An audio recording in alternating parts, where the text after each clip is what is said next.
안녕하세요. 은혜의 조 5조 남자 5조 은혜를 조의 곽승민이라고 합니다.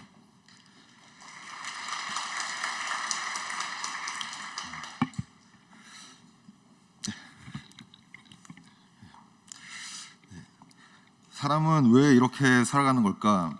인생이란 왜 결혼을 하고 빚을 져가며 집을 사고 카드값을 갚아가며 무엇을 위해서 이렇게 살아가는 걸까? 사람은 하나님의 형상대로 지으셨다는데 왜 예수님처럼 완전한 존재가 아닌 불완전한 존재로 창조하셨을까? 태초에 하나님께서 예수님과 같이 완전한 존재로 창조하셨으면 인류의 역사는 또 다른 이야기가 있었을 텐데 이 광활한 우주에 인류만이 유일한 하나님의 피조물일까?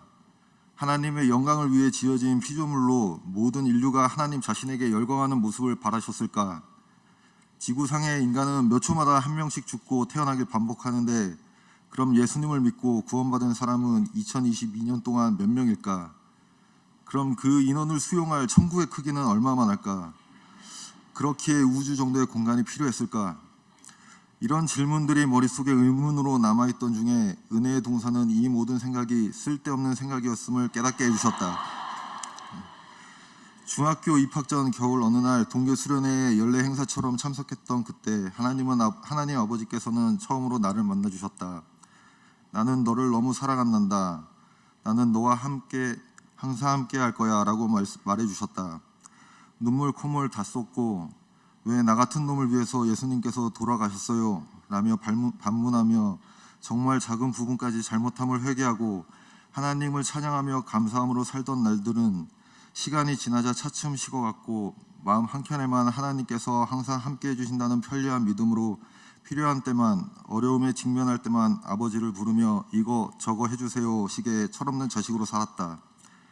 대학교 복학 전 관심을 가지던 여동생의 권유로 네팔 선교를 가게 되어 하나님께서 믿는 자에게 얼마나 큰 복을 주시는지 또한 그 믿지 않는 영혼들에게 연민을 느끼고 그들을 위해 선교를 위해 다시 기도하며 부르짖게 하셨다.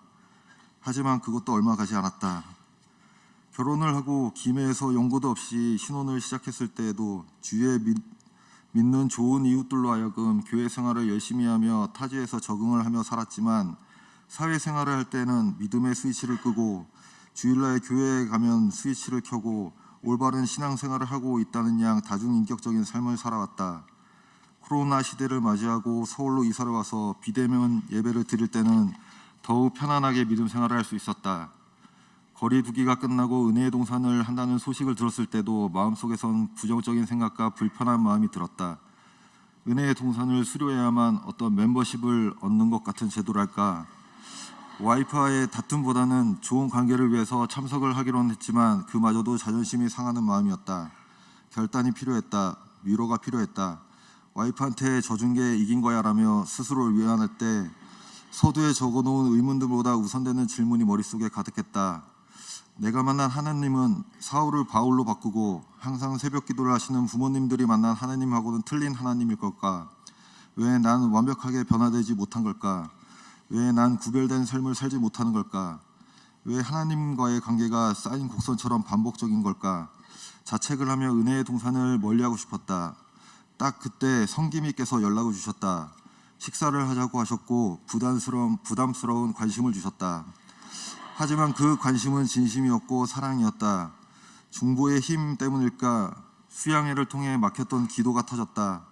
하나님께서는 성기미를 통해 항상 날 사랑하고 계셨다고 말씀해 주셨다. 내가 구별된 삶을 살지 않아도 세상 속에서 허덕여도 내 마음대로 살아도 하나님은 날 사랑해 주셨다. 나만 못 느낀 것이다. 악함으로 인해 죄의식으로 인해 하나님을 멀리했을 뿐 아버지께서는 나를 사랑해서 만드셨고 사랑해서 사람을 만드셨다. 한낱 피조물이 하나님의 섭리를 알려고 하는 게 거만하고 악한 생각이다. 하나님께서 재미로 사람을 만드셨다 한들 피조물은 그 재미를 위해 살아가면 되는 것이다. 하나님께서 날 사랑하기 때문에 나를 만드셨기 때문에 나는 하나님을 사랑하면 된다. 사랑하라 하셨으므로 사랑하면 되는 것이다. 애찬식을 하는데 사랑이 마음에 충만했다. 감사의 눈물이 하염없이 흘렀다. 섬기미를 붙잡고 눈물과 콧물을 묻혔다. 동생을 안고 친구를 안고 기도했다. 와이프를 안고 울고 또 울었다. 마음껏 울었다. 부족하다고 자격 없다고 자책하고 벌레만도 못하다고 쓰레기라고 해도 사랑한다 하신다. 아버지께서는 그래도 사랑한다고 하신다. 받은 만큼 흘려보내야겠다는 생각이 들었다. 다음 6기에 성기미를 하겠다고 말씀드렸더니 덜컥 부담감이 들었다. 아직도 한없이 키워가야 할 믿음인가 보다. 말씀과 기도로 하나님 아버지와의 관계를 더욱 가까이 해야겠다는 결단을 다시 한다.